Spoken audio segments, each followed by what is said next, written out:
పాత నిబంధనలో నిర్గమకాండము 26వ వచనం నుంచి చదువుకుంటున్నాం. అలాగే పత్రికా భాగంలో నుండి అపోస్తుల కార్యాలు 13వ అధ్యాయం నుండి చదువుకుంటున్నాం. అక్కడ కూడా 26వ వచనం నుంచి అపోస్తుల కార్యాలు 13వ అధ్యాయము 26వ వచనం నుంచి, అలాగే కుమారుడు భాగంగా సువార్త భాగంలో అంటే లోకా సువార్త 1వ అధ్యాయం, లోకా సువార్త 1వ అధ్యాయం అక్కడ కూడా 26వ వచనం నుంచే ఈ 3 అధ్యాయాలు మనము చదువుకుంటుంటాం. మీకు కొద్దిగా పరిచయం ఉంది కదా, అదే అంకితో అదే అంశం. 26వ వచనం నుంచి 6 days you shawl gather it, 6 దినములు దాన్ని కూర్చుకొనవలెను. ఏమండి, 6 దినములు దాన్ని కూర్చుకోవాలి అంటే లోకా సువార్త 26వ వచనంలో ఏముందంటే, now in the 6th month the Angel Gabriel was sent by God. 6వ నెలలో గాబ్రియేలు దేవదూత ఏమండి పంపబడింది. ఏమండి, ఇక్కడ ఆహారం పంపబడింది, ఇక్కడ దేవదూత పంపబడింది. ఇక్కడ చూస్తుంటే అపోస్తుల కార్యాలు 26వ వచనంలో ఏముందంటే, you the word of this salvation has been sent. ఏమండి, ఏం పంపించబడింది? ఇక్కడ వాక్యము పంపించబడింది. ఏమండి, దేవుడు మన కోసం పంపిస్తున్నాడు. అమ్మా, దేవుడు మన కోసం ఏమేమి పంపిస్తున్నాడు? వెలుతురు పంపిస్తున్నాడు, గాలి పంపిస్తున్నాడు, అవునా, నీరు పంపిస్తున్నాడు. ఈ లేకపోతే మనం బతకగలమా? వెలుతురు లేకపోతే ఉండలేం, గాలి లేకపోతే ఉండలేం, నీరు లేకపోతే ఉండలేం. మనిషి ఏమో అనుకుంటాడు దేవుడు లేడని. ఆశ్చర్యకరమైన దేవుడు 40 సంవత్సరాల పాటు దాదాపు 30 లక్షల మందికి, 30 లక్షల మంది అంటే దాదాపు ఎంతమంది అనుకున్నారు? మొత్తం నంద్యాల, కర్నూలు, డోనె, ఎమ్మిగనూరు, ఎన్ని ఊర్లు, కోడుమూరు, పత్తికొండ, ఈ గుంతకల్లు అన్నీ కలిస్తే 30 లక్షల మంది అవుతారు. ఈ 30 లక్షల మందికి దుక్కు దున్నకుండా, విత్తనము వేయకుండా ఆహారము ఇచ్చాడు. ఎక్కడి నుండి? భూమిలోండి కాదు. ఆహారం ఎక్కడి నుండి వస్తుంది? భూమిలోండి వస్తుంది. ఇప్పుడు ఎక్కడి నుండి ఇచ్చాడండి? ఆకాశంలోండి ఇచ్చాడు. కాబట్టి అండి, ఇటువంటి ప్రేమ గల దేవుడు మనకు సంకూర్పులు ఇస్తాడు. మేలు కోసము సమస్తము సమకూడి జరుగుతాయి. ఎవరికి? దేవుని ప్రేమించే వారికి. అవునా? మరి ప్రేమిద్దామా? అతను నన్ను ప్రేమిస్తున్నాడు కనుక నేను అతన్ని తప్పిస్తాను. అతను నన్ను నామం ఎరిగిన వాడు కనుక నేను అతన్ని ఘనపరుస్తాను. కాబట్టి ఈ వాగ్దానం చేసిన వాడు వదిలిపెట్టకుండా, ఇశ్రాయేలు అయితే మర్చిపోయారండి. ఇశ్రాయేలు అయితే ఐగుప్తు దేశం వెళ్ళి ఆహారం కోసం 70 మందికి వెళ్ళారు, 30 లక్షల మందిగా అయ్యారు. ఏమండి, మర్చిపోయి ఆడు పెట్టిన తిండి తినేసి, ఆడు పెట్టిన వెట్టి చాకిరి భరిస్తూ, ఆ కొరడా దెబ్బలు తిని ఇంకెక్కువ దెబ్బలు, ఎక్కువ అవమానాలు కలుగుతుంటే వాళ్ళకెందుకు అసూయ? ఏంటంటే వీళ్ళు అభివృద్ధి చెందేస్తున్నారు, వీళ్ళ సంతానం ఏంటి ఇంత స్పీడ్గా పెరుగుతుంది అని పెద్ద ఎవరైతే మగ శిశువు కంటారో మగ శిశువుని చంపేవాలి అన్నాడు. వీళ్ళు పెట్టిన బాధకి ఏం చేశారండి? వాళ్ళు మొర పెట్టారు. ఆ మొర పెట్టినప్పుడు దేవుడు మోషేని పంపుతాడు. మనం కూడా మొర పెడితే మనకు మళ్ళీ పంపుతాడు. ఎవరిని పంపుతాడు? నీకు కావాల్సిన సహాయాన్ని పంపుతాడు. అమ్మా, మనం మొర పెడితే పంపుతాడు, మొర పెట్టకపోతే పంపాడా? కాబట్టి మాట మనం ఆయన్ని అనుసరించాలి. దేవుని స్తోత్రం. కట్టు, మాటకు కట్టు అనేది 7వ దినమున అది దొరకదు అని మాటతో చెప్పాడండి 27వ వచనంలో. Now it happened that some of the people went out on the seventh day to gather, but they found none. అంటే వారికి తెలుసు ఇంకా దొరకలేదట. 6 రోజులే దొరికేదంట. 7వ రోజు అరే ఇచ్చే ఆహారం కూడా అయిపోయిందంట. 6 దినాలు మనం పని చేసుకోవాలి, 7వ దినం ఏం చేయాలి? విశ్రాంతి తీసుకోవాలి. దేవుడు మరి 6 రోజులు పనిచేసి 7వ దినాన్ని పరిశుద్ధపరిచాడు. ఆయన విశ్రాంతి పొందాడు, ఆహారం కూడా వచ్చేది కాదు. మరి ఆ రోజు ఆహారం తినడం మానేస్తారా? మానరు. ఆ ముందు రోజే 2 రోజులది కూర్చుకునేవారు. కొంతమంది అంట ఆ మొదటి రోజునే, 2వ రోజునే, ఆ 3వ రోజున కూర్చుకుంటే 2వ రోజుకి ఉండేది కాదంట. 6వ రోజు కూర్చుకున్నదే ఉండేదంట. అర్థమైందమ్మా? ఏ రోజుది ఆ రోజే ఉండేది. మాకు 2వ రోజు కుళ్ళిపోద్ది. అర్థమవుతుందా? వాళ్ళకి ఎక్కువ కావాలని 2 రోజులకు కావాలని సమృద్ధిగా తీసుకుంటే 2వ రోజుకు ఉండేది, అది ఉండేది కాదు, కుళ్ళిపోయేది. కానీ 6వ రోజున తీసుకున్నది 2వ రోజుకి అది బ్యాలెన్స్. అర్థమైందండి? ఆయన మాట చొప్పున మన్నా ఉంటుంది. ఆయన మాట చొప్పున చేపలు లోబడ్డాయి. ఏమండి? యోనా ఆయన మాట వినలా. నివేవేకి వెళ్ళమంటే తార్షీసుకు వెళ్ళాడు. మరి మీ యోనా నీ చేప పట్టుకుంది, మరి చేపకు ఆజ్ఞాపించాడు. ఆజ్ఞాపిస్తే చేప పట్టుకొని తీసుకెళ్ళిపోతుంటే ఆయనకి అర్థమైపోయింది, వాళ్ళలాగా వెళ్ళిపోతుంది. అరే నేను చావలేదు, వాళ్ళలాగా ఇది తీసుకెళ్తుంది ఏంటండి? దేవా నన్ను బతికించావయ్యా, నీకు స్తోత్రము అన్నాడా లేదా? కాబట్టి నేను కాకోలకి సెలవిచ్చాను, కాకోలములకు చెప్పాను అంటున్నాడు. కాకులకు చెప్పాడంట. ఏమండి? ఆ సముద్రం లోపడుతుందంట, మీరే నాకు నా మాటకు ఎలివివట్ల. ఎవరి మాట ఎలివెత్తున్నాం? ఊరు పెద్దలకి, ఏమండి ఇంట్లో మనకు బాగా సంపాదించిన వాళ్ళకి ఈ తాయితీ కట్టుకో అంటే ఏదో ఆచారాలు కట్టుకుంటున్నాం. దేవుడి మాటకి విలువివ్వాలి.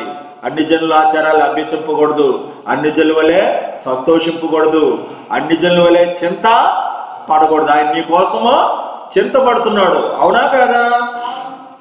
కాబట్టి ఈ వాక్యం చొప్పున వారికి దొరకకపోతే ప్రవచనం కూడా వారు ప్రవచనం నెరవేర్చి ఆయన సిలువేశారంట. ఫుల్ఫైల్డ్ దెమ్ ఇన్ కమాండ్మెంట్స్. ఏమండి? ఇక్కడ ఏం చెప్తున్నాడంటే 20వ వచనము, for there's who dwell in Jerusalem and their rulers, because they did not know him, nor even the voice of the prophets which are read every Sabbath. వారు రోజు చదువుతున్న వాక్యాలను గుర్తెరగకుండానే ఆయన సిలువేశారంట. ఏమండి? ఆయన వాక్యాలు గుర్తెరగలేదట. దేవుని స్తోత్రం. ఇక్కడ వాక్యం నెరవేరింది. 7వ రోజున వారికి దొరకలేదు.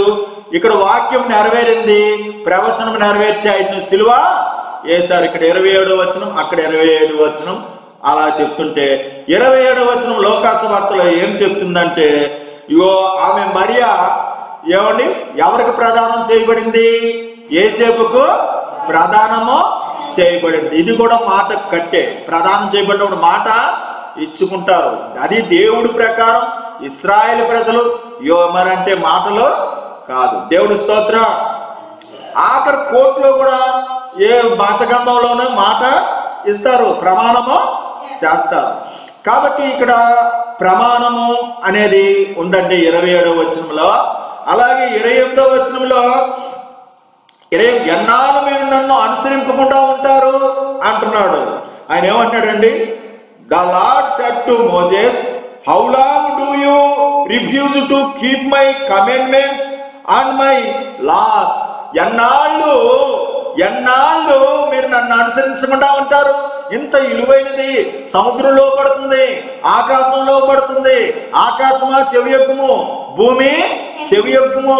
నేను పిల్లల్ని పెంచి గొప్ప చేసి తిని, వీరు మాత్రం మాట ఆలకించట్ల. ఎన్నాళ్ళు తిరగబడతారు? ఎన్నాళ్ళు నన్ను అనుసరించకుండా ఉంటారు? నన్ను అనుసరించకుండా ఉంటారు, ఫాలో అవ్వకుండా ఉంటారేంటి అంటుంటే ఇక్కడ కూడా ఏమండి? ఏతు లేకపోయినా సరే, though they found no came for death in him and they asked Pilate that they should be put to death. అంటే మరణానికి తగ్గది ఏది లేకపోయినా పిలాతును అడిగారట. అసలు మరణానికి తగ్గ కారణం ఏది లేదు, పిలాతు ఇడిపించాలనుకున్నాడు. మీ రాజును ఎందుకు సిలువేస్తారు అంటే ఇతడు మాకు రాజు కాడు అని చెప్పి ఏ కారణం లేదంట. కనీసం బర్బా కావాలా, యేసు కావాలంటే బర్బానే ఏదో రకం విడిపించాలని పిలాతు ప్రయత్నం. అసలు దయ చూపించలా, అస్సలు దయ చూపించలా. అక్కడేమన్నాడు, ఎన్నాళ్ళు మీరు ఇలాగా అనుసరించకుండా ఉంటారంటే ఈయన్ని అనుసరించట్లా. ఆయన నీతిని, ఆయన వాగ్దానాలను, ఏమైనా చేసిన సూచక్రియలు దేవుడైనా ఆయన్ని అనుసరించలేదు, సిలువ వేశారు. దేవుని స్తోత్రం. ఇక్కడ ఏం చెప్తున్నాడంటే అనుసరించడం ఏంటంటే దయాప్రాప్తురాల ప్రభువు నీకు తోడుగా ఉన్నాడు అంటున్నాడు. దేవుని స్తోత్రం. ఈ 28వ వచనంలో rejoice highly favoured one the Lord is with you, Lord has with you. ప్రభువు నీకు తోడుగా ఉన్నాడు. Blessed are you among women, స్త్రీల్లో నువ్వు ఆశీర్వదింపబడిన దానివి. దేవుని స్తోత్రం. ఇక్కడ ప్రభువు నీకు తోడుగా ఉన్నాడంటే ఇక్కడ నాకు మీరు తోడుగా ఉండరేంటి అంటున్నాడు. అన్నాడా లేదా? ఎక్కడ 28వ వచనంలో నన్ను ఎందుకు అనుసరించరు? అలాగే అక్కడ దయ చూపించకుండా ఏం చేశారండి? సిలువ వేశారు. ఏ కారణమేమీ లేకపోయినా బతిమాలుతున్నా పిలాతు విడుదల చేస్తాను, పండక్కి విడుదల చేయాలంటున్నా ఏమంటే దయ చూపించాలి. అంత దయ లేకుండా నడిచారండి. ఎన్నాళ్ళు మీరు అలా దయ లేకుండా ఉంటారు?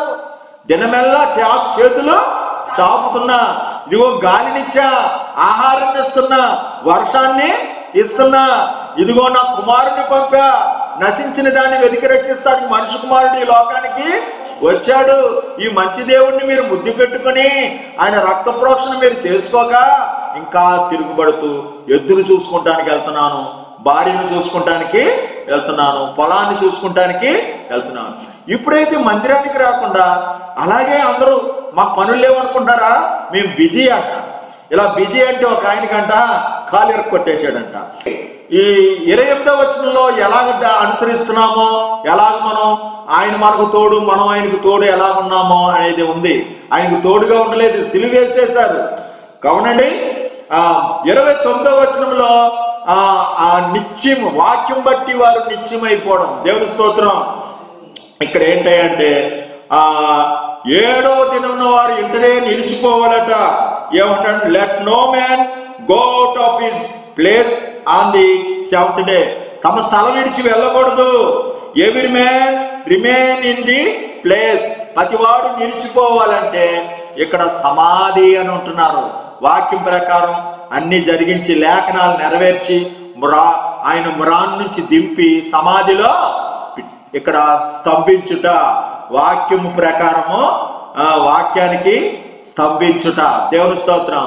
ఇక్కడ స్తంభించడం ఏంటంటే ఆ శుభవచనం ఏమిటో అని తనలో తాను ఆలోచించుకొని ఈవిడ ఆశ్చర్యపోయింది. ఎవరు?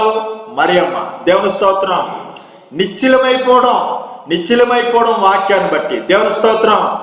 కాబట్టి తనలో తానే మౌగా ఆశ్చర్యపోయి ఆయా నిశ్చలమైంది. దేవుని స్తోత్రం. షాక్ కింద మాట అండి. 30వ వచనంలో so the people rested on the 7th day. 7వ రోజున ప్రజలు విశ్రాంతి చేశారు. అంటే దేవుడు చేసిన మంచి పనులు. దేవుని స్తోత్రం. దేవుడు చేయనిదంతయో మనకు మంచే చేస్తాడమ్మా. ఆయన చేయనిదంతయో, ఒకవేళ నీ ఇంట్లో మరణం జరిగిందేమో, నీకు యాక్సిడెంట్ జరిగిందేమో, అది చెడు అనుకోక అది నీకు మంచే నమ్ము. కావలి వారు కాసుకున్నట్టుగా నువ్వు కావలి కాసుకోవాలి. ఎవరిని మింగుదురా అని గర్జించే వెదుగుచు తిరుగుచు ఉన్నాడు. కాబట్టి మనం కావలి కాసుకోవాలి. మనం కావలి కాసుకోపోయినా, కావలి కాసుకున్నా అయ్యేది అవుద్ది. అది దేవుడు చేసిన మేలు అనుకోవాలి. దేవుని ప్రేమించే వారికి మేలు కలుగుటకు సమస్తము సమకూడి జరుగుతున్నాయి. నీ ఎడల ఉద్దేశించిన సంగతులు నేను ఎరుగుతున్నావు. నేను మర్చిపోయాను అనుకున్నావేమో, కను పాపను కాపాడినట్లు కాపాడుతుంది. అది నీకు జరగవలసి ఉంది. సమస్తము ఈ లోకంలో ఎవరు నిలిచిపోయేవాళ్ళు లేరు. ఏమండి? జరిగేది జరుగుద్ది. కాబట్టి మరి దేవుడు విశ్రాంతి దినం ఇవ్వకపోతే మనుషులు పిచ్చోళ్ళు అయిపోతారు, మానసిక వ్యాధులు కలుగుతాయి.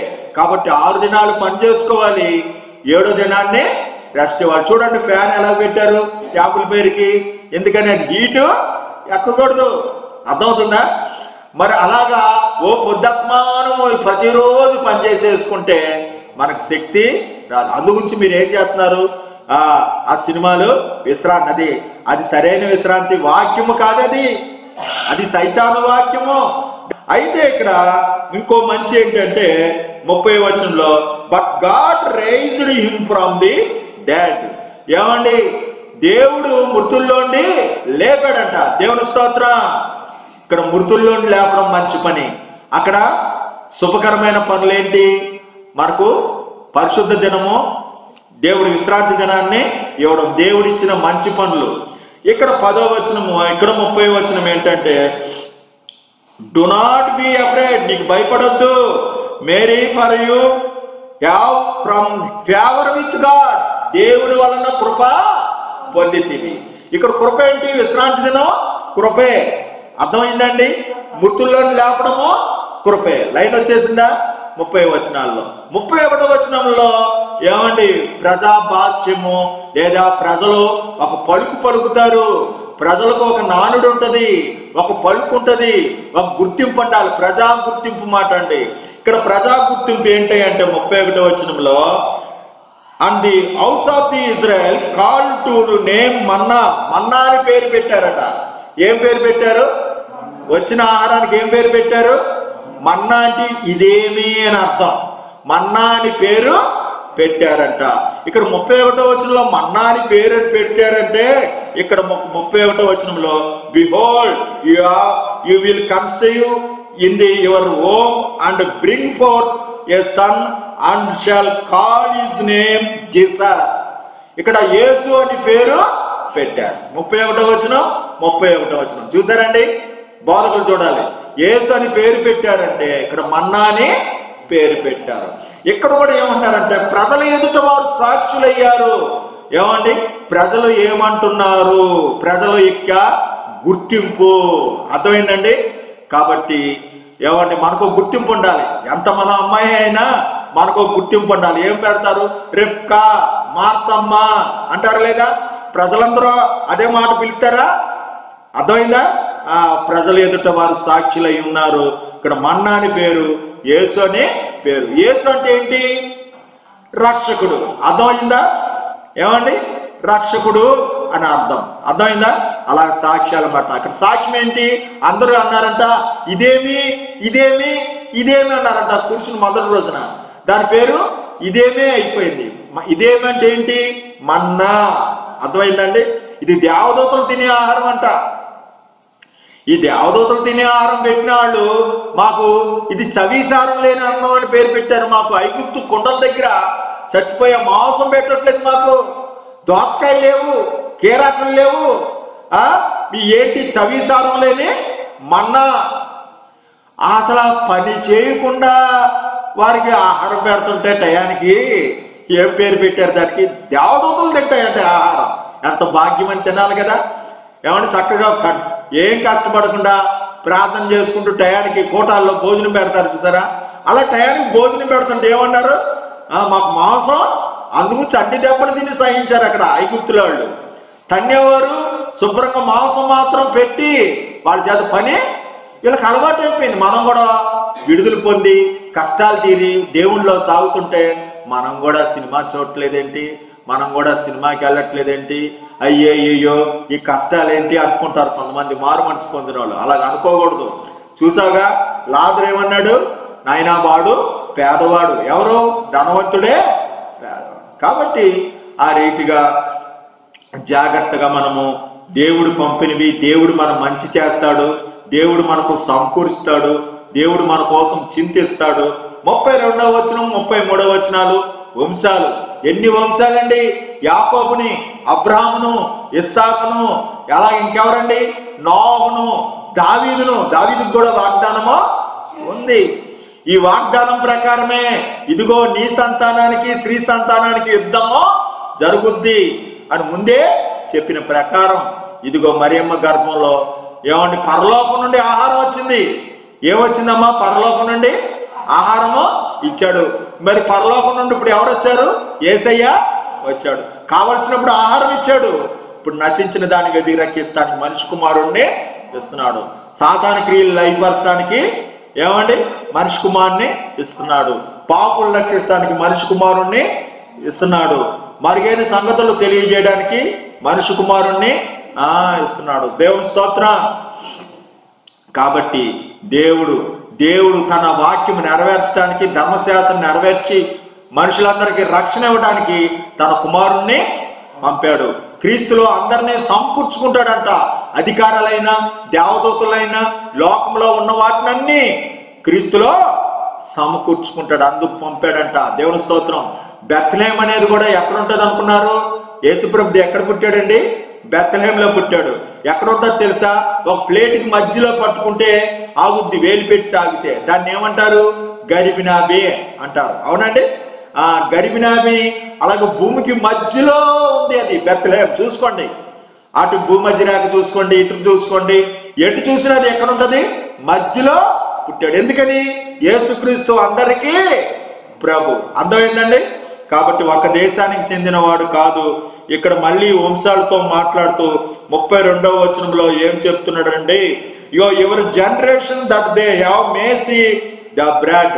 మీ జనాలు, మీ పితరులు చూడాలి, మీ పితరులు చూడాలి. ఇప్పుడు మన్నా పడింది కదా, మీ పిల్లలకు చెప్పాలి, మా కోసం దేవుడు ఎర్ర సముద్రమో పాయలు చేశాడయ్యా, ఆరణ్యాల మీద నడిపించాడయ్యా.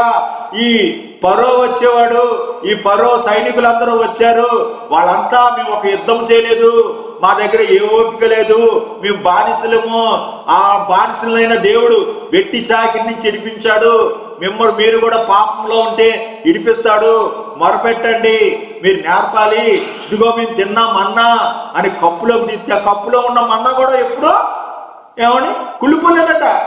వీళ్ళు కూర్చుకుంటే కుళ్ళిపోయేది. ఏమండి? సంవత్సరాల తరబడి ఉంది. దేవుని స్తోత్రం. ఏమండి? 100 సంవత్సరాల పాటు ఉందంట. దేవుని స్తోత్రం.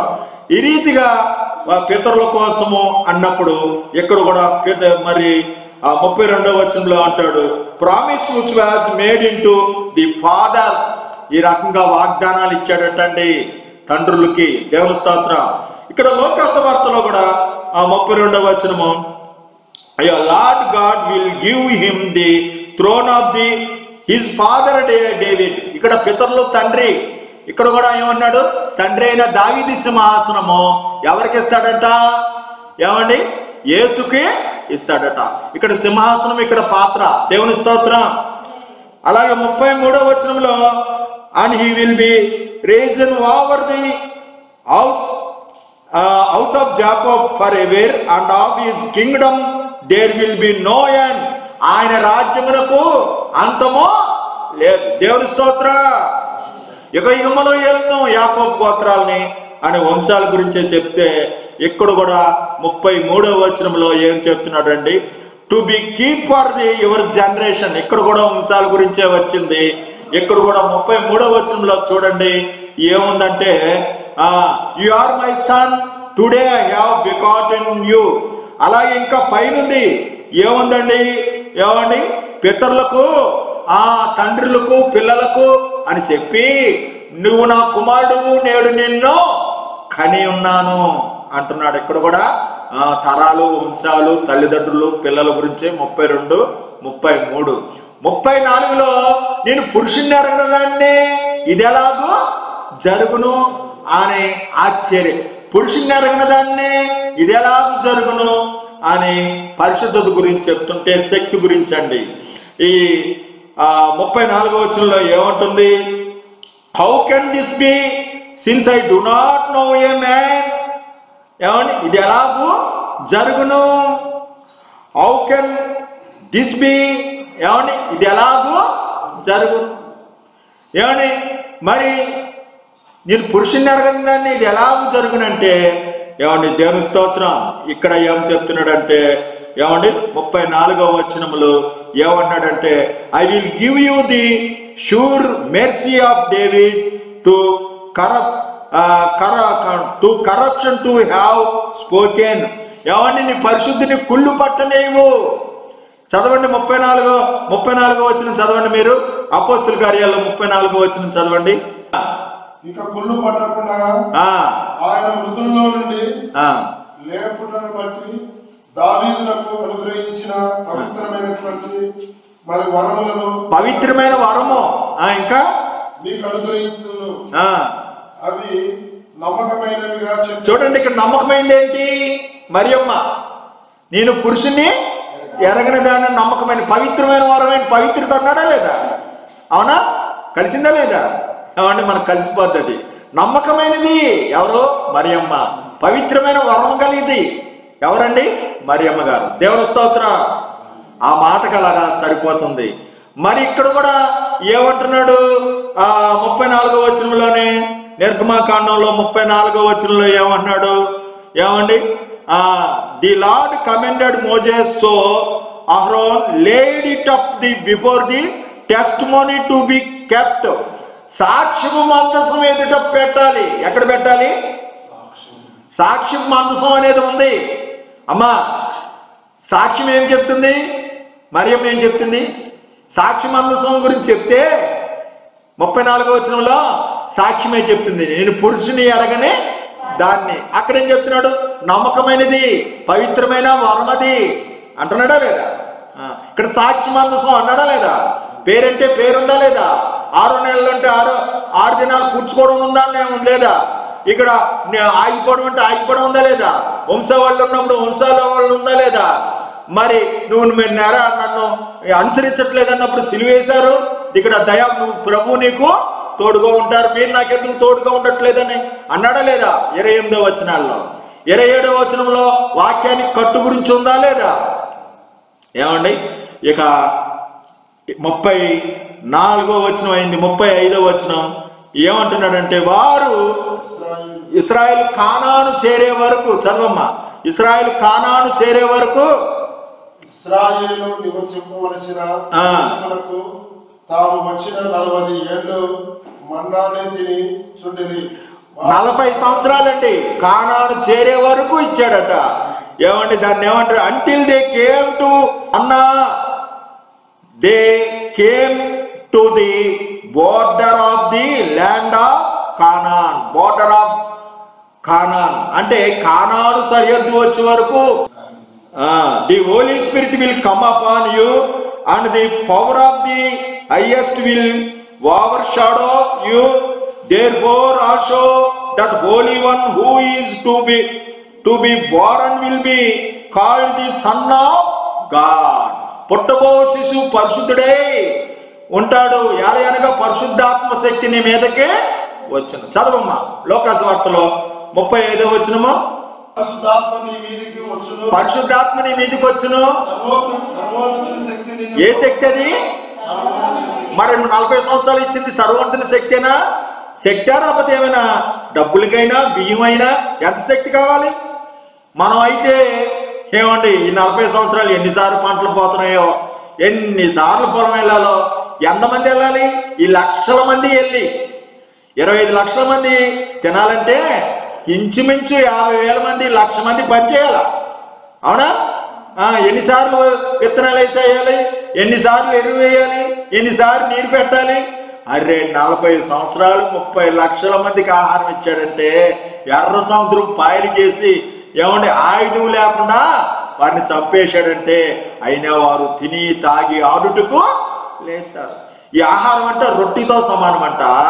మనం తినే మన సంస్కారంలో రొట్టితో సమానం అంట. బండలో నుండి వచ్చింది ద్రాక్షరసంతో సమానం అంట. ఎర్ర సముద్రంలోంచి వెళ్ళడము బాప్తిసంతో సమానమంట. పైన మేఘం నెత్తి మీద చెయ్య పెట్టడంతో సమానం. వాళ్ళకి బాప్తిసాలు ఇచ్చేశాడు. ఎర్ర సముద్రంలోంచి బాప్తిసం ఇచ్చేశాడు. అవునా? రొట్టె ఏంటి? ఈ మన్నా. ద్రాక్షరసం ఏంటి? బండలోండి జలం. అయినా నమ్మకస్తులుగా ఉండాలి. శక్తి అనగానే 40 సంవత్సరాలు శక్తి గురించి చెప్పాడు. ఇక్కడ కూడా మనం 35వ వచనంలో ఏం చెప్తాం? You will not allow your Holy One to స్వీకర, ఇక్కడ కూడా నీ పరిశుద్ధుని కుళ్ళు పట్టనీయు అని చెప్పినట్టే ఇక్కడ పరిశుద్ధాత్మ అంటాడు, పరిశుద్ధుని కుళ్ళు పట్టనీయు అని చెప్పాడు. శక్తి అది.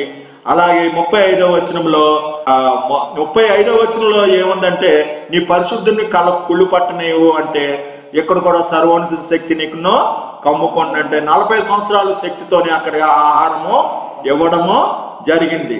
ఇక్కడ 36వ వచనంలో దావీదు ఏం చేశాడంటే తన తరం వారిలో తన సేవ చేసి తన పితరులతో నిద్రించాడు. 2 సార్లు తన తరం తన పితరులతో నిద్రించాడు. అంటే ఇదిగో ఏమన్నాడండి, ఓమేరు అనగా ఏపోలో 10వ భాగము అంటున్నాడు. అంటే సంబంధిత, ఇక్కడ సంబంధిత అనగానే లోకాసు వార్త 1:36లో ఏముంది చూడండి. ఇండి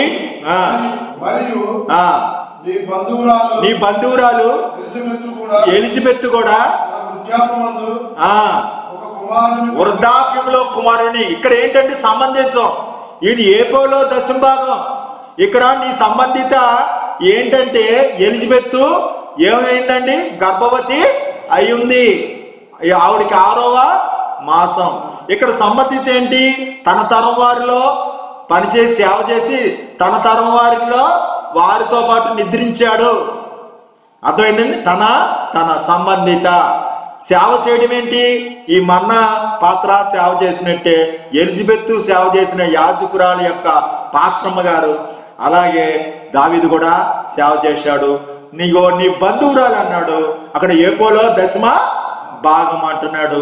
ఇక్కడ తన తరము తన వారిలో అని అంటున్నాడు. సంబంధిత 36వ వచనాల్లో ఉన్నాయి. ఈ రకంగా